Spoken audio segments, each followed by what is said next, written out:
Olá pessoal, meu nome é Patrícia Sanches e eu vou ministrar essa aula para vocês sobre doenças emergentes e reemergentes, que faz parte da nossa disciplina de doenças infecto-contagiosas, tá bom? Então hoje a gente vai conversar um pouquinho sobre essa dicotomia aí que a gente foi desenvolvendo ao longo dos anos, né? E como é que as mudanças comportamentais influenciaram no que a gente tem hoje de cenário de morbimortalidade por doenças infecciosas, por doenças crônicas não transmissíveis, né? E como é que migrou para a gente chegar nesse cenário, tá? Então vamos primeiro entender um pouco o conceito, né? Então, o que são doenças emergentes? Então, doenças infecciosas emergentes são doenças transmissíveis novas ou que surgiram recentemente em uma determinada sociedade. Então, a gente está aí vivendo a situação da Covid-19, né? Que é uma doença nova para a gente não conhecia. Aí é uma doença emergente, certo? Ou então, quando não é uma questão de doença nova, mas que antes só atacava animais e agora está começando a atacar os seres humanos, né? Começa a ser transmissível para os seres humanos, causando alguma doença, então ela também é considerada emergente, certo? Então, aqui, ó, tem bem escrito, ou micro-organismos que só atingiu animais e que agora afeta também os seres humanos, como a febre do Nilo Ocidental, o hantavírus e o vírus da influenza aviária, né? Então, a gente, por exemplo, tem o exemplo da Zika. A Zika tem os primeiros relatos em 1947 na África, com macacos. E recentemente, ali por volta de 2014, 2015, 2016, que a gente veio entender bem o que estava acontecendo. Não sei se vocês lembram dos casos de microencefalia com bebês, né? Então, a gente teve aí um surgimento de uma doença que dava em animais, foi descoberto aí que estava dando, né, causando essa manifestação nas crianças, né, nos bebês, e trouxe todo um problema, né?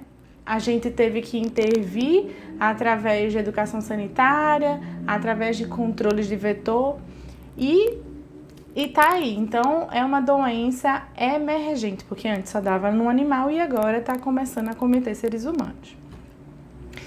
Essa verdadeira guerra biológica levou a um catastrófico despovoamento ao longo dos anos, tá? Com aproximadamente 50 milhões de mortes entre populações originais. Então vejam os povos como a gente perdeu, povos indígenas, né? O pessoal que morava em povoados. Então toda essa população aí, a gente viu o número de 50 milhões de mortes, né, é bastante através dessas doenças que a gente não sabe como lidar no começo. Quando a Covid começou, também ninguém sabia como lidar. Então, colocou todo mundo dentro de casa e a gente vai falar um pouquinho sobre isso também. Doenças emergentes no mundo, né? Então, a gente tem aí alguns casos, né? As encefalites espongiformes transmissíveis com as variantes bovina, ovina, humana na Europa, né? A gente teve o aparecimento da encefalite do Nilo Ocidental em Nova York e em outros estados da costa atlântica norte-americana. A volta do ebola, lembra daquele surto que deu, né? Do ebola, mais uma vez no Congo e também em outros países africanos. A gripe aviária em Hong Kong, na China, dentre muitos outros em escala nacional e atualmente a Covid-19 na China em dezembro de 2019 e que a gente tem repercussões até hoje, né? Estamos aqui dando aula online justamente pela mudança que um micro-organismo trouxe para uma população mundial, certo? Todas as referências que eu estou utilizando aqui, elas estão nos slides. Eles também servem como material complementar para vocês entenderem, uma vez que a gente também tá sem as bibliotecas, né? Vocês não estão tendo acesso a livros. Então, por enquanto que a gente ainda não consegue resolver esse problema, vocês podem acessar esses materiais que estão destacados aí na apresentação, certo? Vou colocar alguns no ambiente também. E agora, o que são as doenças reemergentes? Reemergentes, né? Então, a gente viu até então as emergentes, que são doenças novas. Então, as reemergentes são doenças que estão voltando, que já aconteceram alguma vez e elas estão voltando.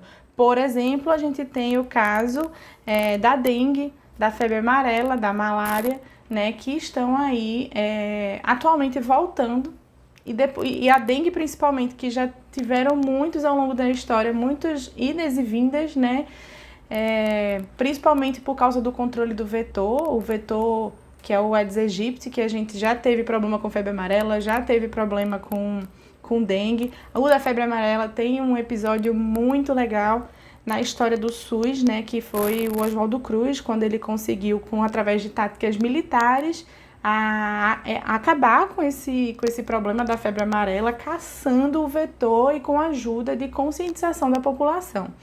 Então foi um episódio aí que marcou a nossa história da saúde pública. Aí temos as doenças reemergentes, né, que indicam comportamento no epidemiológico de doenças já conhecidas que haviam sido controladas, mas que voltam a representar ameaça à saúde humana. Então, inclui-se aí a introdução de agentes já conhecidos, de populações de hospedeiros suscetíveis. E na história recente do Brasil, por exemplo, registra-se o retorno de dengue, da cólera e a expansão da leishmaniose, né? Quem diria que um dia a gente ia ouvir falar em cólera de novo, e a gente tem ouvido aí alguns casos também. Então, de onde que vem esses conceitos, né? Por que a gente tem que ficar criando conceitos sobre doenças emergentes e reemergentes e qual é o impacto disso? Então, tem aqui o textinho que, na verdade, a denominação doenças infecciosas emergentes e reemergentes, aplicada a partir dos anos 90, reflete a busca de uma nova abordagem na tentativa de identificar os instrumentos necessários para fundamentar e implementar novas estratégias de controle da doença. Então, uma vez que eles começaram a entender essas doenças que eram novas e as doenças que estavam indo e que estavam voltando, eles precisaram se organizar. Quando eu digo eles, eu falo as forças políticas, as gestões, as pessoas que estão envolvidas nos planejamentos da saúde, né? Então, no mundo onde a introdução de novos fatores de risco e mudanças de características do grupo dele vive mudando. Então, a gente tem aí uma mudança de comportamento muito brusca, né, nos últimos anos, mas a gente também vem mudando, né? Desde 1500 para cá, quanto que a gente não já mudou em relação a comportamentos, em relação ao crescimento da urbanização, né? Então, a gente tem mudado tudo isso, a alimentação, estilo de vida, tudo mais. E vocês vão ver ao longo dessa aula que os fatores, eles estão muito ligados à vulnerabilidade, à questão econômica, à questão social, né? Então, esse fato das doenças emergentes e reemergentes, por exemplo, a COVID ela começou com uma transmissão de pessoas de uma classe social maior, então eram pessoas que estavam trazendo o vírus para o país através de aeroportos, por exemplo, sendo que depois começou a matar mais pessoas que não tinham condições de se manter em casa. Então, quando você fala, fique em casa para quem? Para quem tem casa, principalmente, né? E quem mora na rua, como faz para se proteger? Então, essas pessoas morrem.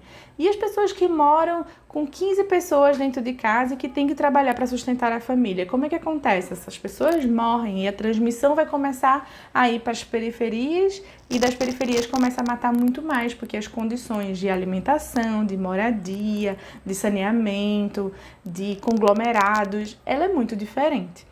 Tá? Então, aqui tem até uma descrição aqui do Vanilson Torres, que é um representante do Movimento Nacional de População de Situação de Rua. Ele disse que quando começaram a falar em Covid-19 e disseram fique em casa, isso dilacerou o coração dele. Eu chego até a me arrepiar, porque de fato é muito triste você saber que algumas pessoas têm condições de ficar em casa e outras não têm a menor condição de poder viver, não tem uma opção de vida, né? E a solução de todos esses problemas em relação a essas doenças, né, de origem de vulnerabilidade, seria a questão da equidade. Então, se a gente tivesse uma boa distribuição de renda, políticas públicas que pensassem nas pessoas vulneráveis, né, que equiparasse mais ou menos essa situação para que desse condições dignas de moradia para as pessoas e de vida também, de condições de vida, se o Estado fizesse valer toda a política do SUS, né, então a gente tinha aí uma condição de conseguir viver, né, na equidade. Eu não digo nem eu não digo nem igualdade, mas sim equidade, tá? E aí a gente tem visto, durante essa pandemia, a gente tem visto esses bilionários, né, que concentram basicamente a renda, né, no topo ali de uma pirâmide econômica, eles estão no topo, né, e toda a base sem dinheiro. Então eles começaram a fazer algumas doações, né, para poder ajudar essa situação. Aí a gente pensa, mas eles querem ajudar? Tá, tem ali o pontinho de ajuda, de contribuição, mas também tem a questão de que eles vão receber dedução de impostos, né? Eu coloquei bem aqui. Mais do que bom coração e muito dinheiro, esses bilionários se aproveitam das regras que garantem dedução no imposto de redução à verba dedicada à filantropia. Então, eles têm uma vantagem. Fora que milionários, bilionários, eles têm redução de impostos. Então, eles já pagam menos impostos proporcionalmente, né? Uma pessoa que não tem condições econômicas, porque como ele movimenta muito dinheiro, ele tem muitas isenções, né? Gera trabalho, renda, etc. Lá nos Estados Unidos, por exemplo, é possível abater de 30% a 60% das contribuições de renda bruta, dependendo da natureza e do status de isenção de imposto e de instituição de caridade que está doando. Fora isso, ainda tem o valor agregado da marca.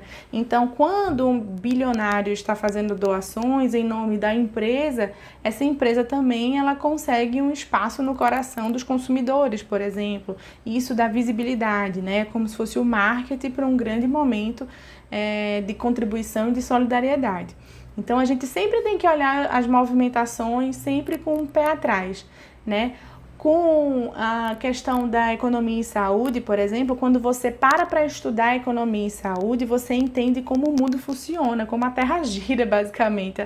A questão econômica, a questão social, está tudo interligado na saúde, porque sem saúde a gente não consegue fazer muita coisa. Então, se eu perguntar para você quanto vale a sua perna, você não sabe dizer, porque quanto é que vale a sua perna você poder trabalhar, né, sem ter que se apoiar, sem precisar de ajuda, né? Quanto vale a vida do nosso filho? Isso é imensurável. Então, a saúde termina que a economia da saúde, ela vive brincando, né, entre aspas, com essas questões, né? Não pode ser um produto se eu não consigo dar preço para isso, certo? Então, tudo isso influencia em como que a gente se relaciona com essas doenças e com o que acontece. Vocês estão vendo que isso muda todo o jogo, né? São novas regras para um mundo novo.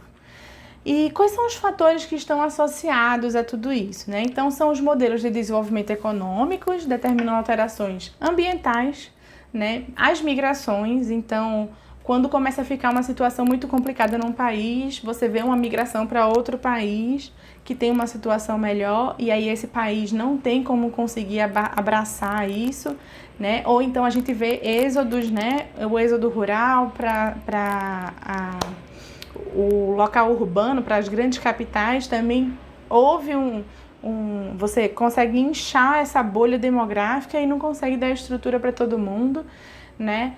Os processos de urbanização sem adequada infraestrutura urbana, então as cidades vão crescendo pelas periferias, né? Do centro para a periferia, dos portos para a periferia, e não tem uma situação. Vejam as palafitas, né? A gente não tem ali esgotamento sanitário, a gente não tem a menor condição de estrutura de moradia, né?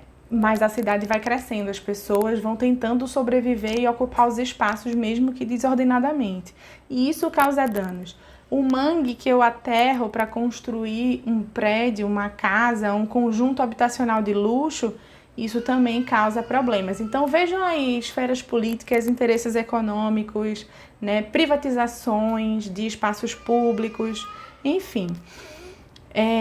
Grandes obras como hidrelétricas e rodovias, elas têm todo um impacto ambiental, né? A gente tem espécies que entram em extinção, tem um desequilíbrio ecológico. Tem o meu vizinho, bebezinho também, que está aqui falando, querendo aparecer na aula. Então, toda essa mudança do cenário ambiental, ela também tem consequências. Na natureza, se eu mexo num canto, o outro fica em desequilíbrio, né? Até que haja um momento de adaptação e realocação das forças, dos recursos. né? Fatores ambientais como desmatamentos, mudanças climáticas como aquecimento global, né? Então coloquei aqui a imagem. Isso aqui é lá naquele viaduto próximo do Shopping Rio Mar, aqui em Recife, né? Então isso aqui até matou uma senhora, né? Que ela ficou afogada aí dentro desse túnel. Então causam esses desequilíbrios mesmo, e isso é causado por essas mudanças, essas doenças que o homem construiu, né, como a gente pode chamar.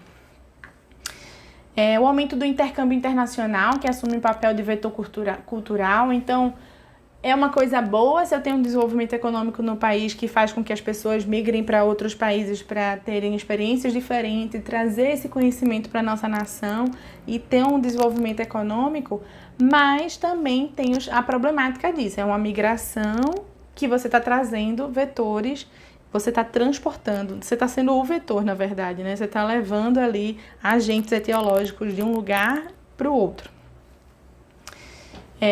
Para disseminação de doenças infecciosas, incorporação de novas tecnologias médicas, como o uso disseminado de procedimentos invasivos. Então, a gente vai ver também que a evolução tecnológica da medicina, ela também trouxe outros problemas, né?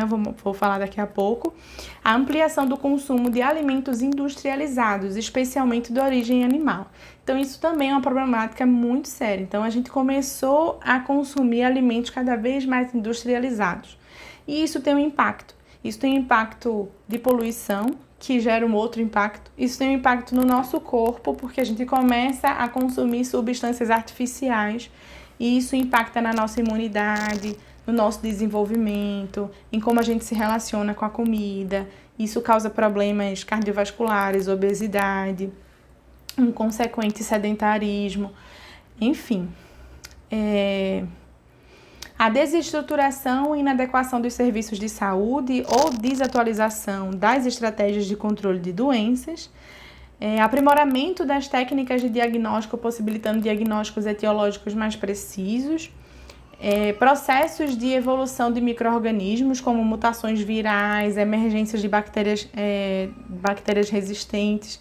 Então, a gente tem que ter toda essa ideia macro quando a gente está falando de planejamento de saúde, de execução de ações, tem que ser algo muito pensado, tem que ter a ciência embasando todas essas ações e para isso precisa de inquéritos, de pesquisas, de controle, de avaliações constantes de procedimentos e intervenções, análise de estratégias, né? Não é uma coisa de tipo, vou dizer hoje que vai fazer e vai acontecer, né? Então a gente precisa sempre da ciência embasando todos os nossos passos e passos políticos também. Então a gente está vendo aqui, nesse slide eu trouxe a teoria da transição epidemiológica, que trata basicamente dessa transição demográfica, mais os processos de mudança dos padrões de adoecimento e morte das populações. Então como é que funciona mais ou menos isso? Né? Entende-se aqui, ó, aqui tem a base da pirâmide em 1990, né? Aqui temos crianças e aqui temos idosos. Então a gente tinha pouco idoso porque a expectativa de vida era menor.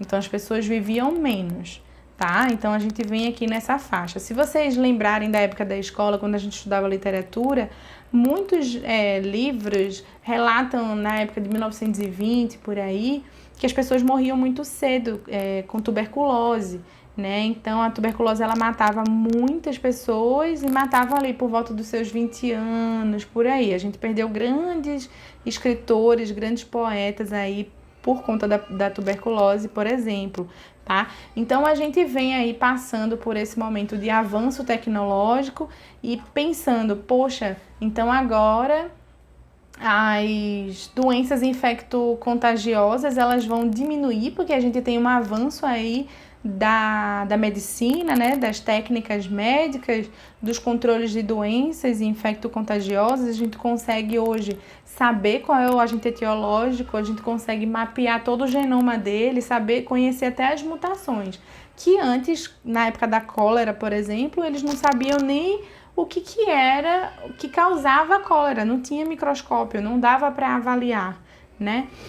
Então, aqui em 2020 tem aqui um parâmetro, né? Esses dados são do IBGE, né? Já tem mais um alargamento aí já está subindo, já está aumentando aí a expectativa de vida, e aí as nossas previsões para 2050, que é cada vez mais a gente tem uma expectativa de vida bem maior, e isso migre, essa problemática das doenças infecto-contagiosas passassem para as doenças crônicas, né? As pessoas vão envelhecendo e vão tendo doenças crônicas. Nosso corpo biológico, ele é basicamente para durar ali os seus 40 anos, e a gente está levando isso mais para frente, a gente está levando cada vez mais, e há uma necessidade. É o que eu falei para vocês.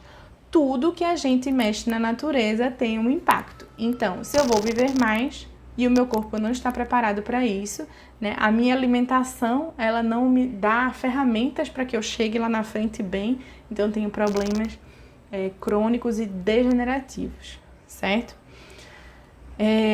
E aí, a ideia da ciência era justamente essa, tipo, vamos acabar agora com as doenças infecto-contagiosas, vamos conseguir agora ficar nessa parte aí, né? A expectativa seria de doenças crônicas, sendo que aí aconteceram outras coisas, né? Que a gente vai falar também mais pra frente. Então, aqui, ó, ainda falando dessa teoria da transição epidemiológica, né? Então, eu coloquei aí uma imagem da época medieval, por exemplo, e aqui do momento que a gente passa hoje, né? E que vai passar no futuro também. Então, nessa época aqui, a gente tinha o quê? A frequência de pestes, né? A gente tem até livros bíblicos, que são livros de documentos históricos também, que falam de várias pestes que aconteceram, que às vezes dizimaram uma parte da população, né? A fome também, pela falta de recursos causados por essas pestes. Também avançando um pouquinho mais no tempo, a gente tem aí várias doenças infecciosas e parasitárias. A gente tem doenças infecciosas desde que o homem começou a ser sedentário e viver em grupo, né? E não mais sozinho, nômade, caçando. Nessa época, aí avançando mais ainda, a gente tem aí uma mortalidade alta de crianças e mulheres jovens, mulheres que morriam no parto, crianças que eram tratadas como adultos pequenos. A Revolução Industrial veio aí para mostrar que a mulher, ela poderia ser uma mão de obra barata para o capitalismo, e que as crianças também, e aí tem exploração do trabalho infantil. Então muitas mulheres morreram, muitas crianças morreram.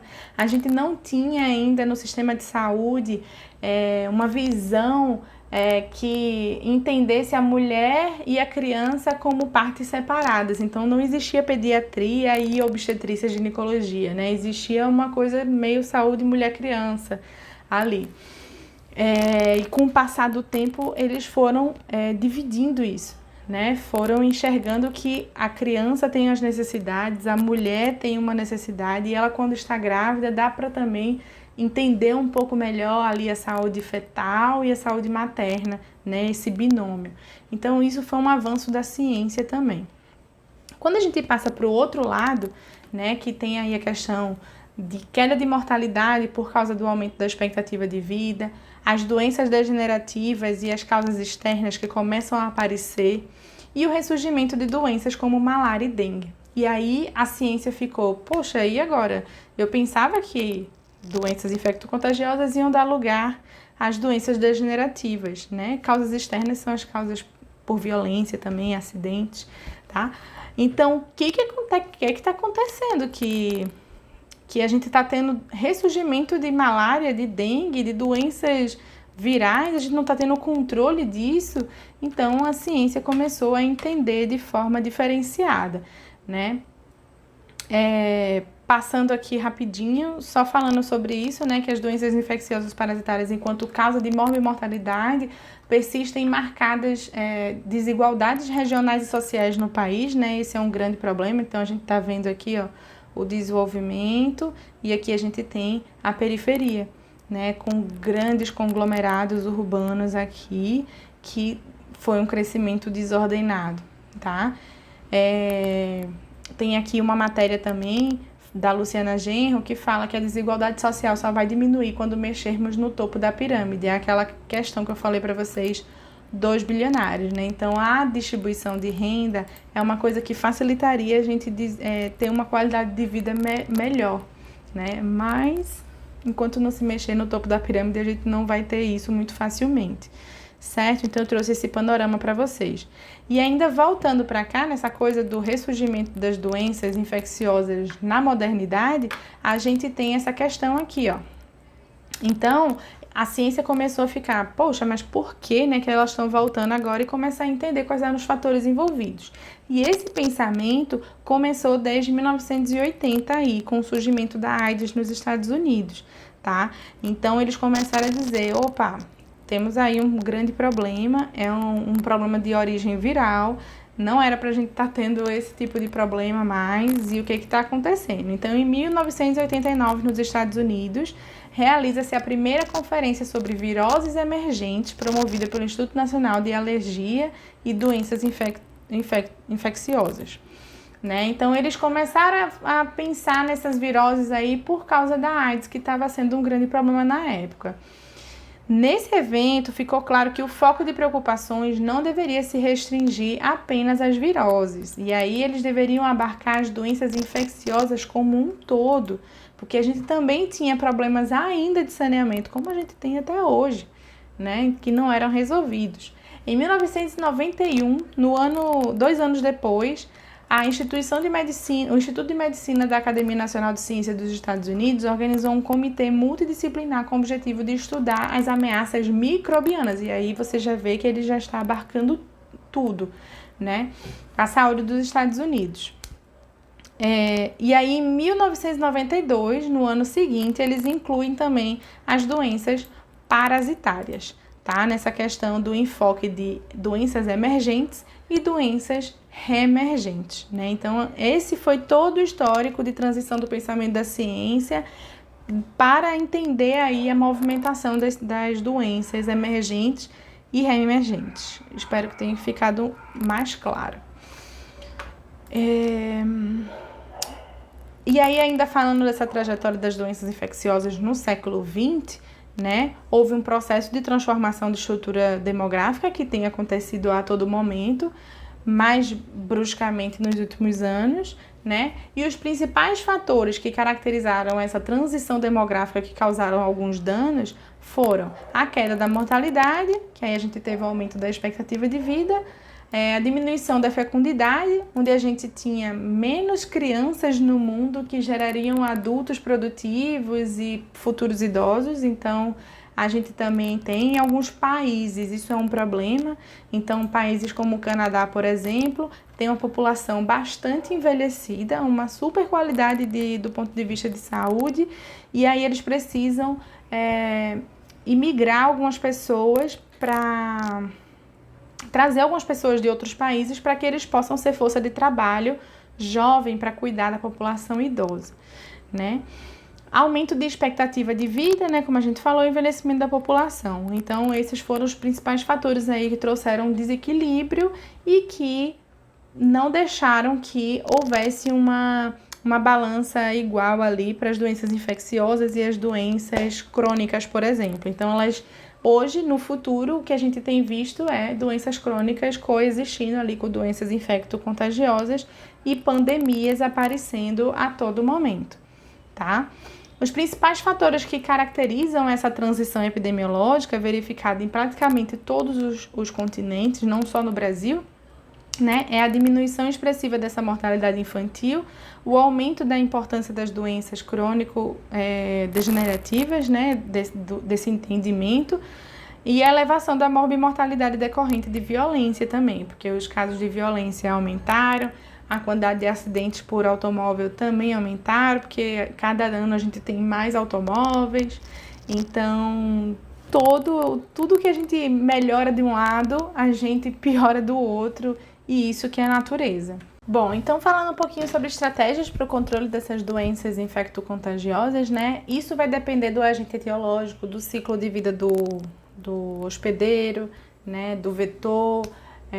A gente tem que ver como é que a doença se comporta e aí cada tipo de doença dessa vai gerar um modo de prevenção, né? Ou um tratamento, uma quebra desse ciclo.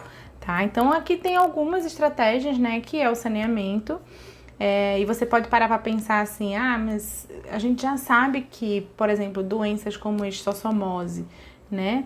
Elas são... se a gente resolver o problema do saneamento, a gente resolve boa parte dela. E por que essa coisa não acontece? Porque, de certa forma, existem algumas empresas que lucram com essa questão do saneamento, né? Existem políticas públicas que elas são a longo prazo e aí elas não são exatamente feitas em um mandato para gerar um legado para aquele político. Existem várias coisas, vários fatores, inclusive econômicos também, que não favorecem a resolução dessa questão do saneamento, né? Mas o que a gente pode ver é que bairros muito desenvolvidos, eles têm um saneamento bem feito e os outros bairros, eles são mais esquecidos. Então tem toda essa questão social também em volta disso. Tá? Mas a gente resolvendo essa questão do saneamento, a gente resolveria boa parte dos problemas de veiculação hídrica junto com ele. A educação sanitária, a gente tem visto, pelo histórico da nossa saúde pública, a gente tem visto aí bons cases, né, de como a educação sanitária resolve problemas. Agora, com a questão da Covid, a gente tem altos investimentos, né, inclusive da mídia, de empresas, em relação à educação sanitária, do próprio governo, para que a gente tenha as medidas de contenção da transmissão da Covid-19. Né? A gente também teve um episódio muito interessante na época do Oswaldo Cruz, né? Quando ele estava tentando controlar a febre amarela. Então ele usou táticas militares para conseguir acabar com o mosquito, né, o Aedes aegypti, que o problema da época era a febre amarela. A gente ainda ia ter mais problemas depois também com dengue, né, e mais recentemente também com as duas, o que é muito complicado de se pensar como que ressurge essas doenças, mas foi por todos esses motivos que eu falei para vocês, dessas mudanças urbanas e tudo mais. Tá? Então a gente tem visto aí que a educação sanitária é uma boa estratégia para a resolução de vários dos problemas. Algumas não dá para resolver com isso, né? Só dá para resolver com vacina mesmo. E a educação sanitária, ela entra aí nessa questão. Porque, por exemplo, a questão do sarampo. O sarampo, ele foi erradicado por muito tempo no Brasil e agora está voltando por uma questão de cultura e mentalidade e não confiança na saúde por parte de alguma população, tá? Então, a gente tem esses movimentos anti-vacinas agora que estão acabando com essa questão da imunidade de rebanho e a gente está tendo novos casos de sarampo aí, acabando com o nosso certificado de erradicação que foi tão difícil de manter, né, e de seguir, mas que foi tão importante para a gente se entender aí como políticas de saúde podem melhorar a situação da população, certo? A economia da saúde, ela engloba muito disso também, tá? É um entendimento geral, influencia muita coisa. Então, como eu falei para vocês, existem muitas outras estratégias, mas ela é de acordo com o agente etiológico. Então, se eu focar falando aqui de todos, a gente não sai daqui dessa aula hoje, tá? Falando um pouco sobre as estratégias de intervenção para redução de carga das doenças crônicas não transmissíveis, né? A gente tem ali a promoção da saúde com a Política Nacional de Promoção à Saúde, né? Que a gente passa a entender a saúde como uma coisa que a gente pode prevenir agravos, né? A gente pode promover boas condições de saúde, então isso é uma coisa importante, só um disclaimer aqui para vocês, que a gente promove saúde e previne agravos, a gente não previne saúde, tá? Pra gente não escrever isso errado nos textos, ok? Então, a gente entender que a saúde, ela não pode ser só curativa, ela também tem que passar por essa questão de promoção e de prevenção de agravos, é muito importante. Essa política teve um grande ganho na nossa saúde pública também. O engajamento do Brasil na estratégia global de alimentação saudável e atividade física, porque esse binômio aí, se trabalhado muito bem, a gente consegue diminuir muitas das doenças crônicas não transmissíveis, como obesidade, sedentarismo, né, as doenças cardiovasculares, como hipertensão, diabetes, o câncer também, quando a gente tem uma alimentação melhor, Hoje em dia é bastante complicado, a não ser que você compre alimentos certificados sem agrotóxicos, mas até para ter uma alimentação saudável, a gente tem que pesquisar a origem do alimento para saber se a gente está sendo contaminado também com agrotóxicos. E ao mesmo tempo, os agrotóxicos mantêm com que a gente tenha a agricultura aí movimentando e alimentando muitas pessoas, né? Tem toda uma polêmica em volta de agricultura que eu também não vou citar aqui para a gente não se estender, certo? Mas aí a gente tem a saúde na escola, que foi um programa muito importante para que a gente tivesse esse espaço, né? Essa instituição escola como um espaço de saúde também.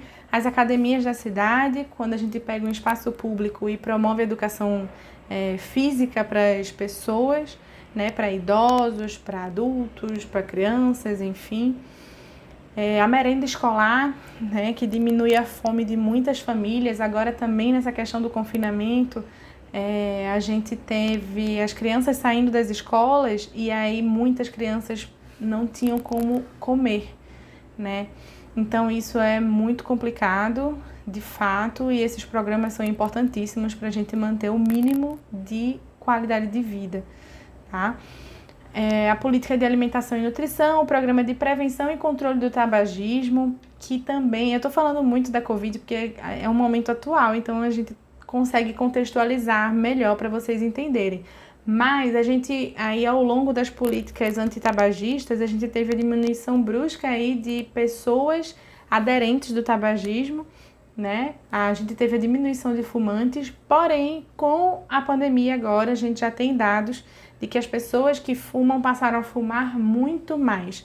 Isso pela ociosidade que tinham em casa, pela ansiedade, pela falta de planos que não conseguia fazer do confinamento durante todo o período longo de quarentena aí, que durou bem mais de um ano, está durando ainda, né? Os programas de humanização, promoção à saúde da mulher e prevenção de agravos, que é importantíssimo, né, entender a mulher como esse ser dinâmico e que tem uma especificidade maior. A organização da atenção básica em saúde, que é inegável como uma estratégia de saúde da família, mudou o panorama de promoção à saúde e de prevenção de agravos da população. E também a questão dos controles de doenças crônicas não transmissíveis, como a questão do programa de hipertensão arterial e de diabetes, né? Então, ter remédios gratuitos, ter orientações, ter o acompanhamento dessas pessoas, as avaliações constantes e próximas do lar é muito importante, né? E termina impactando na nossa qualidade de vida e da população em geral. Aí a gente tem aqui as estratégias para vigilância, né, das doenças crônicas não transmissíveis, por uma visão de dados, né? Então a gente tem os dados que a gente consegue coletar dos sistemas de informação, dos inquéritos, e a gente gera informações em saúde que vão sendo trabalhadas de forma estratégica para que a gente consiga ter o planejamento das ações de saúde e a avaliação das intervenções, certo? Aí a gente tem análise das tendências temporais de morbidade e mortalidade, que a gente pega esses dados e consegue estudar os fenômenos ao longo do tempo, faz o monitoramento dos fatores de risco com os inquéritos de saúde regulares e especiais, análise crítica dos resultados, porque também se eu coleto dados, gero informações e eu não faço análises, avaliações, eu também não tenho como fazer muita coisa, né? A indução e apoio de ações de promoção à saúde, prevenção e controle, porque entendeu-se que promover saúde, prevenir agravos é muito mais barato, menos custoso do que tratar, reabilitar, manter as incapacidades, tá? Das pessoas, de trabalhadores, enfim. E o monitoramento e avaliação das intervenções realizadas, sendo que para fazer tudo isso aqui a gente precisa de subsídios de políticas sociais, econômicas e ambientais para conseguir fazer com tudo isso entre em equilíbrio e seja efetivo, certo?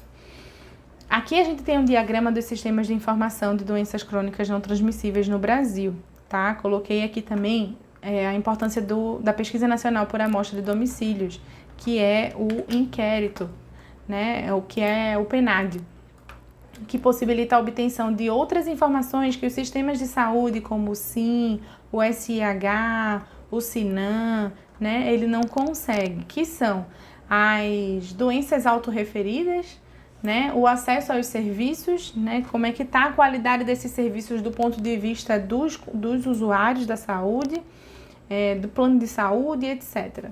Tá? Então, sim, ele é muito importante, sim, né, fazendo aí um trocadilho, ele é um dos sistemas de informação mais confiáveis, até para pesquisa de dados secundários, porque ele trabalha diretamente com a ficha de óbito, né?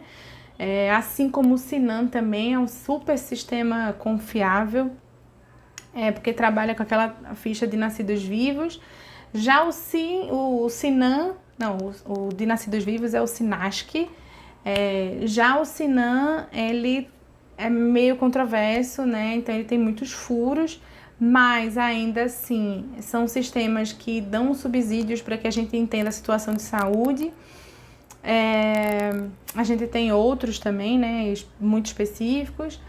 E aqui está esse fluxograma, né, que aí a gente tem as informações para vigilância, os fatores de risco e proteção, o entendimento das morbidades, da mortalidade, e para cada um desses aí a gente tem um entendimento. De morbidade, por exemplo, os registros de câncer, da base populacional, o sistema de informação hospitalar, o sistema de informação ambulatorial, né? Então, todo esse fluxo faz a gente poder entender aí essa temporalidade, a casualidade, entre muitas outras coisas, questões de comportamento que a gente consegue avaliar avaliando esses dados. E foi um avanço muito importante. Bom, gente, eu espero que vocês tenham entendido um pouco da dinâmica das doenças emergentes, reemergentes, quais são as causas, quais são, que são os fatores, né, envolvidos nisso, na origem, na manutenção, no ressurgimento. Tentei passar por tudo aí para que vocês entendam de uma forma macro. Tem muitas coisas envolvidas, como as políticas sociais, políticas econômicas, a própria cultura da população, mas são coisas que, com devida organização, com planejamento, com investimento, com equidade, a gente consegue ter esperanças de resolver, tá? Para quem gosta, assim, quem é meio nerdzinho, feito eu, assim, que gosta de entender de forma contextualizada, num entretenimento aí, que é o livro. Eu sugiro esse livro para vocês lerem, O Mapa Fantasma. Ele fala sobre como a luta de 2 homens contra a cólera mudou o destino das nossas metrópoles. Esse é um livro que fala do John Snow também, que é o pai da epidemiologia, né? Ele que teve uma grande participação aí durante a descoberta do que é a cólera e como diminuir essa transmissão, né? Tem aqui o resuminho. Ele cita também a questão do planejamento, né, de saúde, como é que isso impacta. Então é um livro bastante legal, uma distração aí que vai contextualizar a saúde, para vocês entenderem basicamente o que a gente andou falando por aqui, né, e os contextos, os fatores que envolvem de maneira organizada e dinâmica. Então é isso, gente. Se lerem o livro, comentem comigo. Se tiverem qualquer dúvida a respeito dessa aula, por favor, não deixem de entrar em contato. E é isso, espero vocês na próxima aula.